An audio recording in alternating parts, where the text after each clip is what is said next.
what the F is going on in Latin America and the Caribbean, Code Pink's bi-weekly podcast of hot news out of the region. Today's episode, Hondurasgate confirms U.S. meddling in Mexico.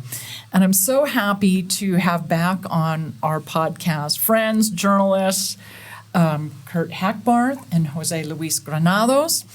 We're in their Soberania studio filming again today. And I just should promote Soberania, the Mexican politics podcast. And they are the co-hosts of that program. And they also are co-hosts of the Canal program, Sin Muros. I will put links to both programs in the episode notes for you. So let me just give a quick rundown of Hondurasgate. One quick introduction paragraph, okay?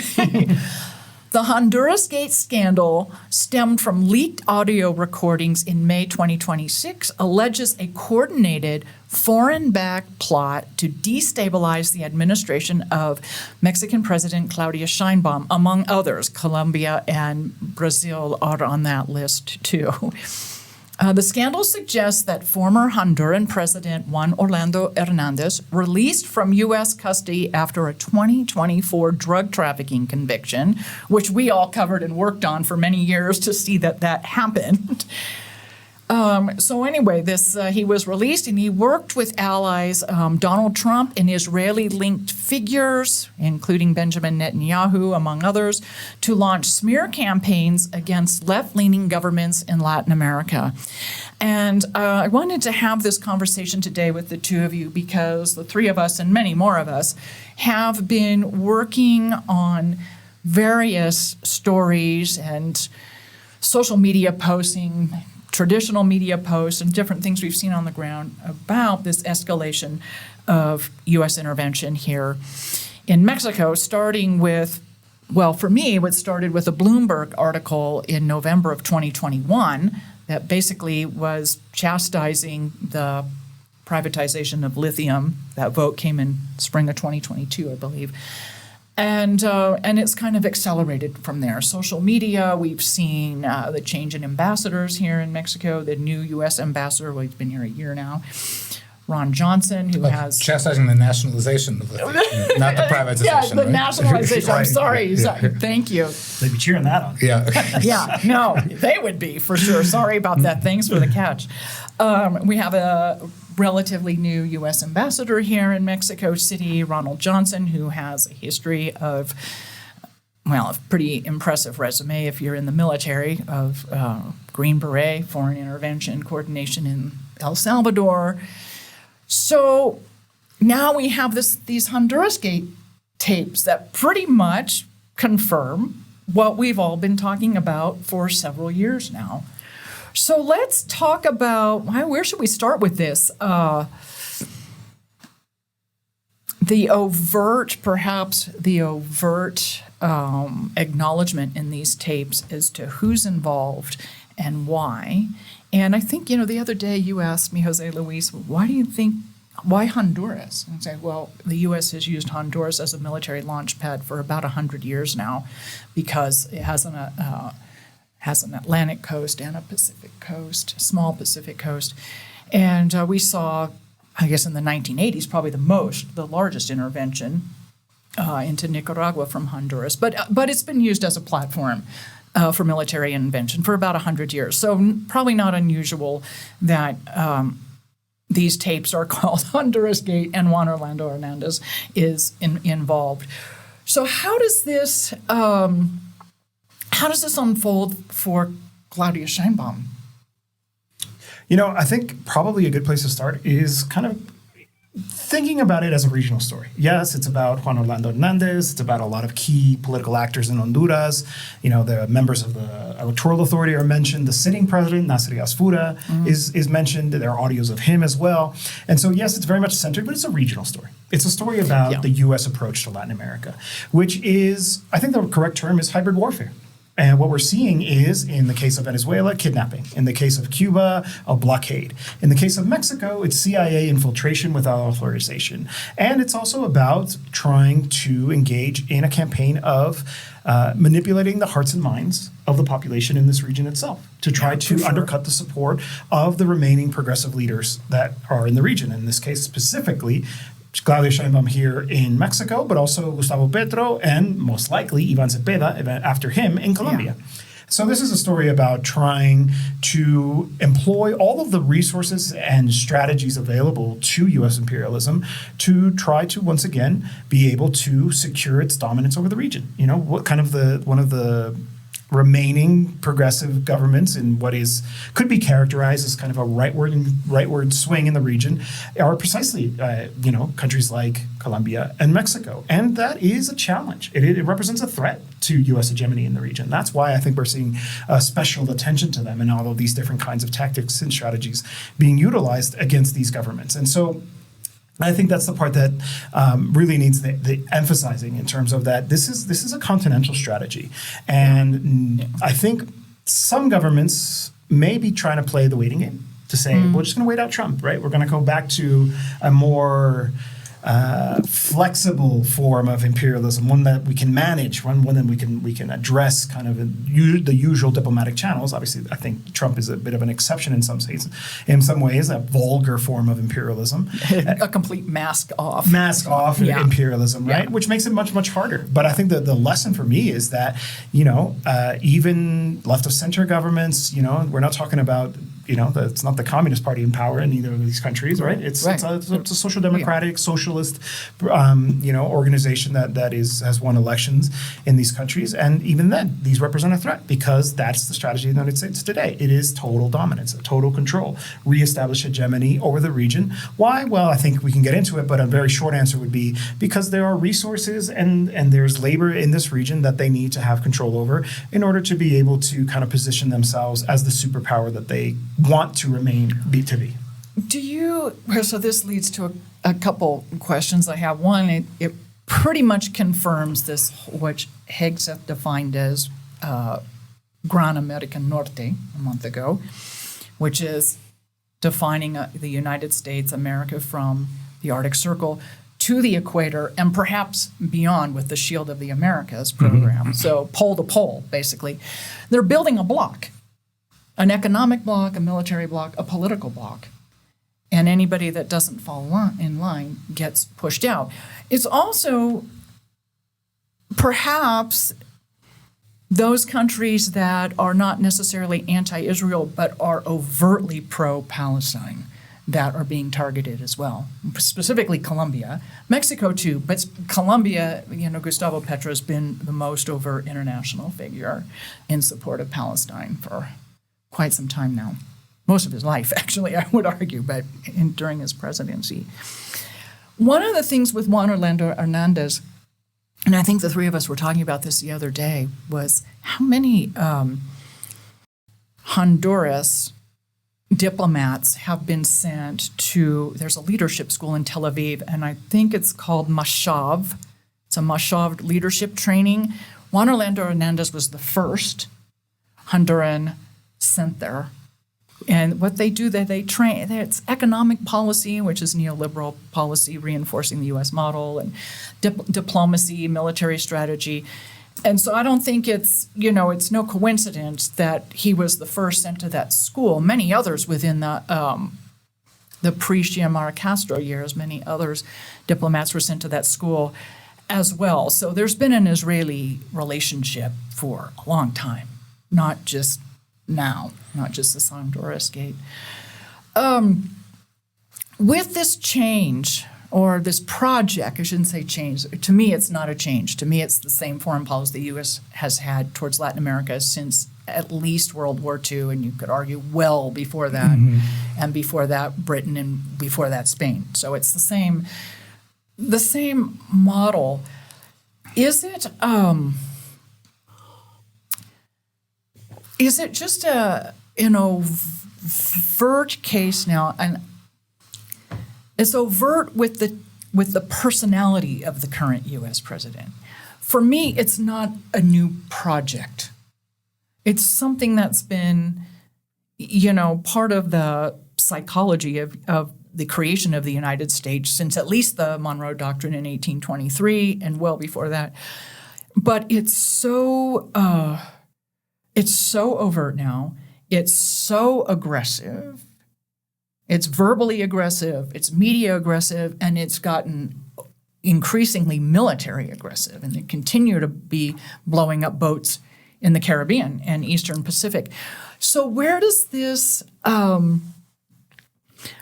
take us? Part of the Hondurasgate reports that I've read and we've talked about is this reactionary or international. What is that? As opposed to the progressive international, which are some of our friends formally, but there's the evil that twin. action. Yeah. It's the dark side of the force. It's the bizarro progressive international. Well, there's got a goatee. There's a lot to say on this. First of all, you're absolutely right, Terry, that this is no different in essence from the Monroe Doctrine. In execution and in vulgarity, perhaps, but in essence, it's the continuation of the Monroe Doctrine, which is obviously why they called it the Donroe Doctrine and the Trump corollary and the like. And as you well said, we have Pete Hegseth asserting a security perimeter, from the Arctic Circle down to Ecuador, and we've seen, Southcom, the former Southcom leader Laura Richardson, pouncing around the Southern Cone, saying these minerals are ours. These minerals are ours, overtly. Yeah.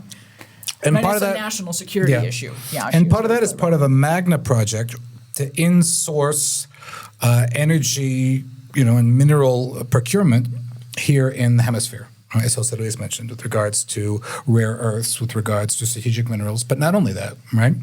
Drinkable water, oil, very key esteemed minerals, gold. This is a mineral-rich continent. High-tech minerals, too. And it's also part, right, of course, and it's also part of a plan to in-source energy resources to the continent with regards to, for example, Europe, making Europe more dependent on U.S. liquefied natural gas, basically kind of disengaging from the original 1974 petrodollar scheme in the Middle East and making it a petrodollar and gas scheme here in the Americas, bringing it all into the Americas, right? So that's part of it. And now people have asked, why Israel? What does Israel have to do with all this, right? And that's part of your question, right?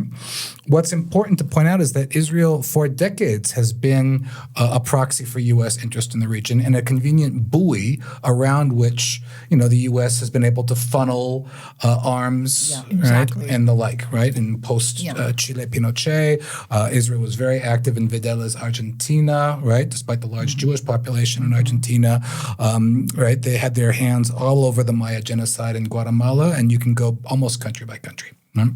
So this isn't new. But what is important here, and I think this is very important in your point, is that by and large Latin America is pro-Palestine. Not uniformly, but I would venture that Latin America is the most pro-Palestine population outside of the Arab world. Yeah. And there are obvious historical reasons for that. Nobody has to teach Latin Americans about colonization, genocide, or settler colonialism. Nobody has to teach people in Latin America about it. So it's an instinctive understanding of the Palestinian plight. Yeah. Right? It's the same story. It's the same story, and they want to stamp that out. Yeah. They want to stamp that out very clearly, right? Yeah. And with regards to Mexico, it's just all the more obscene that they are just demanding cooperation from Mexico. From the Sheinbaum administration. You have to cooperate. You have to do this. You have to do more. You have to expel more people from Mexican prisons. You have to do everything we tell you to do. And at the same time, right, while they're demanding all this cooperation across the board, they're plotting against them. From the inside. From the inside. So, it's the same thing that every country around the world is learning. Why, even negotiate with Trump? Why take them on their word? Because, they'll take everything they can get from you and slap you in around anyway. Let's talk about some of these forms of intervention. Some are external, and we're seeing more and more activity internal within the borders of Mexico. And the most recent being this car bombing that CNN reported. And there's been contradictory stories inside Mexico about what happened, a denial by the Secretary of Security. And, so what what are some of these contradictions, changes? I don't even know. It's meddling. I don't even know that you can call it intervention. It's meddling within the actual institutions of Mexico. And of course, then we have, what's the name of the building in Chihuahua? The Torre Centinela. Yeah, that the CIA has a whole floor in. So, And not just the CIA, right? No, exactly. All the three-letter agencies are going to have a foothold in there. Inside, just across the border from the United States. So what's that about? I mean, I think it's basically a message to say that, if we can't work with the federal government, we'll work with the Vende Patrias that will. Right? They will work with the opposition government. And I think the story of Maru Campos, and for those of you who are not familiar, but so basically there was a car accident. In this car accident, 4 people died. 2 of them happened to be CIA officers, and 2 were Mexican officials. And apparently there were more CIA officials involved. But what this car accident did was inadvertently reveal that the CIA was active in Mexico, right? And, instead of an act of contrition or of repentance or of wanting to actually be transparent about what happened, the governor of Chihuahua, Maru Campos, who comes from the opposition right-wing National Action Party, the PAN, is essentially doubling down on it. And saying that, no, this was a successful operation and now they're trying to use it to attack me politically, right? And I think the only reason she would be even willing to consider that kind of strategy is because she's gotten some kind of assurances from the United States that if the hammer comes down and she's tried for treason, which she should likely be tried for treason. For sure. I mean, that's certainly the mood amongst the Mexican population. Like, you open the door up to an illegal interference by an intelligence agency with the most powerful military. I mean, are you kidding me? In terms that she's going to be able to run off to the United States and be protected there, right? I mean, it's quite likely. That seems quite clear. As some kind of political prisoner, right? Even if they do grab her. So what that tells us is that the U.S. is willing to do anything. Right? It doesn't matter how many concessions you give. It doesn't matter how much you receive praise from Marco Rubio when he comes to the country about how great the security collaboration is. They're going to go for everything because that's the only way that their strategy actually works. Right? It's kind of this totalitarian mindset of we have to control everything, and if people stand in our way, we're going to destabilize. With an eye to eventually, trying to set the conditions to oust Morena from power. Right? Like that's not. I think people. Yeah. Maybe one of the mistakes that we can say Morena has made is precisely that of wanting to communicate a message that by collaborating will be okay. And maybe with the short term, but not over the long term. There's no way. I mean, the history is proof otherwise, that the United States will do just about anything to secure its, what they call, national security objectives. And, just to add to that, what Hondurasgate shows us is how well articulated this international right-wing network is. Yeah, exactly. Which is ironic because the National Action Party has no organic base of support within Mexico. So much that they're at risk of losing their official party status for lack of members. You have to maintain a minimum threshold of members, and they're flirting with losing their official party status because they don't have members. So they have to depend on foreign networks that will artificially inflate them and artificially hold them up. Yeah. So when, for example, this past week, who was essentially the mayor of Madrid, Isabel Díaz Ayuso, showed up and fell flat in her face. So kudos Mexico for that. Yeah. She actually left early, didn't she? She left early. Well, she went to the beach. Yeah, okay. She said Mexico's a narco state, but that didn't, prevent her from spending 5 days at the beach. She gave a talk at what's called the Universidad de la Libertad, which is this ridiculous institution set up by Ricardo Salinas Pliego, who is the director of TV Azteca here. But his relative of Salinas Pliego, I think his nephew, is the head of the Atlas Network here in Mexico. You see, so it's all in family. You say, and of course, the Atlas Network is the international right-wing network that has had its eyes on Latin America ever since it was founded in the early '80s by a Hayek disciple, right? And they're very active in Argentina, and that's why it's no surprise that Javier Milei was implicated in Hondurasgate as one of the persons who's putting up the money for this bogus communications network that they're trying to set up precisely to hit Mexico, Brazil, and Colombia with. You see? So if you look at it, it all starts to add up. It's very sophisticated. And it's very well funded. Sophisticated to a certain extent, but I think they were very crude about this one, and they got found out. And if Overconfident, maybe? Overconfident. Maybe overconfident, yeah. Like, And if you listen to the audios, I mean, They just say that Orlando Hernández comes off as the ultimate fascist. I mean, he comes off terribly. terribly. Yeah.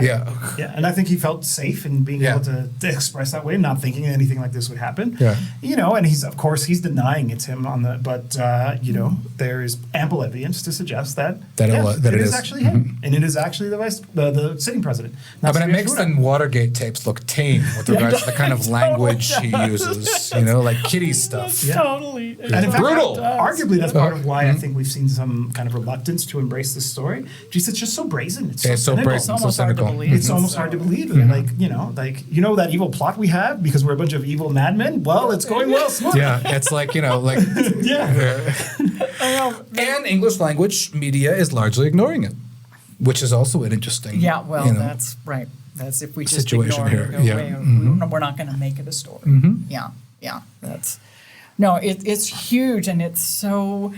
I mean, all the worst things that those of us who've worked on the ground, journalism, activism, human rights, all these things that people think, oh, you know, you're paranoid or whatever. It's like these tapes are like, oh, you know, no, It totally supports everything that so many of us have witnessed for decades, actually. Let's, I want to just say one thing. You mentioned Colombia and Brazil, Argentina as well, but Colombia and Brazil specifically being mentioned in the Hondurasgate tapes in addition to Mexico. Both of those countries have elections this year. Colombia later this month and Brazil in October, I think. So not the timing of this is to, you know, interfere with those elections and change the path those countries are taking is not lost in this revelation. Let's talk about this story about the consulates in the United States being investigated and accused of, I don't know, what's the word? Interventionism themselves, or yes. Political interference. political interference. Okay, Those we'll be kind and say that. well-known revolutionary cells in the There Mexican we go. consulates. Yeah. What is that all about? I mean, it's yet another front in which the United States can apply pressure. That's what it is. I mean, there's no And legitimacy discredit to these the claims. Morena I book. mean, come on. I mean, if anything, the consulates should be doing more. Yeah. Right, and that's actually been the number one criticism of Mexicans living abroad, which is that, you know, the consulates, you know, are a little bit slow to respond. They probably can be doing more around, you know, migrants and their needs, especially with this campaign against, you know, all migrants in the United States.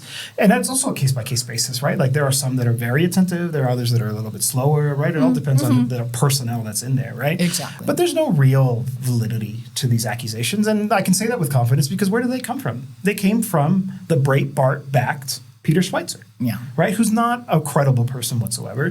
Go ahead and read his book. It's laughable, the kind of arguments he's presenting, you know, cherry picking comments here and there, talking about La Reconquista, right? You know, trying to confuse the work of the consulates with the work of Morena abroad, right? Which is not the same thing. Right. And so, you know, it's not very credible, but the scary part is that it was picked up by the State Department. Yeah. And I think a lot of it, there was an underappreciated story that came out about the Ben Franklin Institute, which is apparently, if it's a very small organization, but apparently has largely infiltrated the State Department and is changing the personnel inside of there, the bureaucracy of the State Department, to get more right-wing conservative ideologues into key positions, right? So that's why you're able to kind of put this out there, you know, that now there are people in that office who are receptive to these kinds of denunciations, who will embrace them and weaponize them the way that we have, right? Like, for me, the worrisome part is just like, you know, if something as ludicrous as this is able to actually have some kind of policy consequence, what other kind of inventions are they going to come up with and use and weaponize against Mexico? And, you know, our podcast episode this week talks about Trump's twin threats, because the consulate threat is only, you know, part of his latest, you know, ratcheting up of tensions and turning of the screws. The other one is the anti-terrorism strategy. Right. Oh, Right. yeah. That's anti-drug. The U.S. counter counterterrorism strategy. Yeah. One of the lines in there is that, we want to work with, countries, but if the countries are not willing or able, we'll do it ourselves, which is the same thing they said at the Shield of the Americas unveiling, which has obviously fallen off the map completely ever since. So that is... And one step more, right? And especially in the case of where countries are complicit with organized crime, which is exactly the narrative that they've been trying to put out there with this indictment against Ruben Rocha, the governor. Right, so it all comes together. And then Trump immediately after says exactly that, textually about Mexico. Mexico is in control, is controlled by the cartels or the cartool or whatever else, because he mangles the language completely. Right? He tried to quote it verbatim. He's just not capable of even that these days. So that's a clear warning sign for Mexico. It's a clear red light. If they're planning on weaponizing this against Mexico, or at the very least holding it over Mexico's head while the free trade agreement revision goes underway. Yeah, exactly. So in our last few minutes, let's talk briefly about how this is all unfolding. I want to just say one thing before I mention that comment. We talked about how the consulates are being, the narrative in the U.S. is attacking them. And this is a perfect example, as you mentioned, how a little story, a little negative story, gossip, whatever you want to call it, starts down, very low on the totem pole of media, and then, blossoms into something, really horrible. Once, it's like, oh, that little seed is planted, and people start talking about it, and now the U.S. State Department, grabbed onto it, and it's just exploded into, the Mexican consulates in the States are being used for nefarious purposes. And it's just a perfect example of how some little, rotten seed can get planted and then manipulated. As far as the rest of the hemisphere goes, we have heard that, I guess since Trump was inaugurated, Mexico is going to be the 51st State of the Union. Canada is going to be the 52nd. Greenland's going to be the 51st, probably 53rd. And now Venezuela is going to be like the 51st. So we're looking at Mexico 51, Canada 52, Greenland 54, Venezuela, or Greenland 53, Venezuela 54, if you follow the Trump thread on this. That is, to me, part of this Gran America Norte plan, something that he is articulating. Sounds crazy. One of those little kernels, little seeds of nefarious stories that is it going to grow? I mean, Venezuela pushed overtly back the other day about it. But to me, this is just all part of the strategy that's in play. I mean, Trump is not articulate about it and goes off, but somewhere this plan has been laid. And where are we going with it? Well, let me just say as an introduction that this, again, is not new. No, this goes back to the 19th century, this idea of expanding U.S. empire directly into Latin America after the theft of half of Mexico, and once the Civil War was out of the way, there were plenty of people who wanted to do that quite openly. But the U.S. was so racist that they didn't actually want to make these countries part of the United States because they wanted to maintain a white Protestant majority. Yeah. And I think that racism is still operative. They don't want these populations part of the United States. They just want to pillage their resources. Right. And, they don't want to even pay them $7.25 an hour. They want to pay them $7.25, a day. A day. Yeah. So it's much more convenient for them to not be states. So I think that's mostly rhetorical. Yeah, I think it's mostly rhetorical as well. And I would argue that actually in late stage capitalism, whatever you want to call the phase that we're in now, it's actually more efficient to pursue a neo-colonial agenda than a strict colonial one, right? Like it's actually far easier you still have access to the resources, you still get the cheap labor, but you don't actually directly have to administer and spend energy resources. And it'll also be a rebellious population, right? Like they wouldn't tolerate that. You'd have basically a nightmare, scenario of trying to maintain control over a population that obviously is going to invoke its history of a fight for sovereignty. And I do think that sovereignty kind of comes to the center of a lot of this, right? Hondurasgate, the counterterrorism strategy, all of this is like when countries actually assert their sovereignty, it is a threat, right? Which is why it's so important to defend it and why there needs to be a popular consciousness around it. That like sovereignty isn't just a term on a piece of paper that we call a constitution. It's actually a really powerful instrument if we know how to wield it. And it's a daily struggle. Most Day-to-day definitely. struggle. Yeah. And it isn't, to me, it isn't just national sovereignty. It's also about natural resource Of course. sovereignty. That's and everything part of that it. implies. Yeah. And, Energy sovereignty, food sovereignty, all of these things. You can't actually exercise it unless you actually have a Political, strategy legal, for it. cultural all of sovereignty. it. Yeah, it's Absolutely. the umbrella so much. So in our last few minutes, what else should we talk about? What have I missed in asking you, or what do you want to feel free to comment on? I would say actually, let's pick up on what we were talking about when we went to this conference over the week, right? Which is that I think it's all very good for us to be thinking about how to analyze the moment, but we really have to think about how to organize for the moment and what that actually looks like and how that translates into action and how everybody can contribute, right? For us, it's a communication strategy. We have a certain skill when it comes to that. Thanks to the contributions of our viewers and listeners, we've built a space for it, right? And now we're happy to share it with you.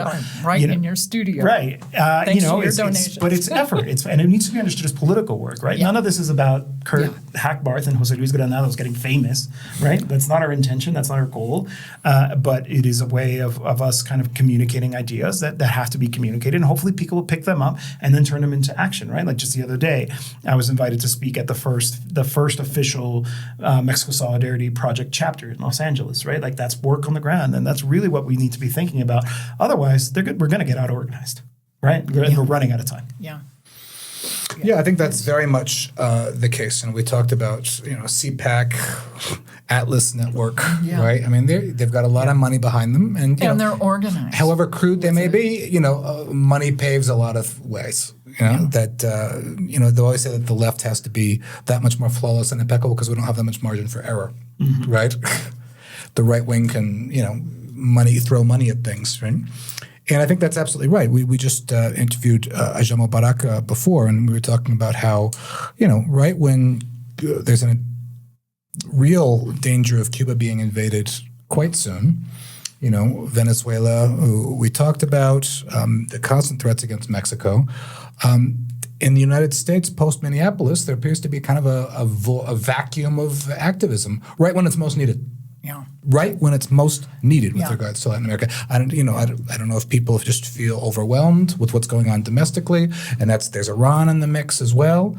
But this is when it's needed. Otherwise, we are going to be out organized and actually out imperialized. Yes, that's the key word. Yeah. Okay, guys, thank you so much for your time today.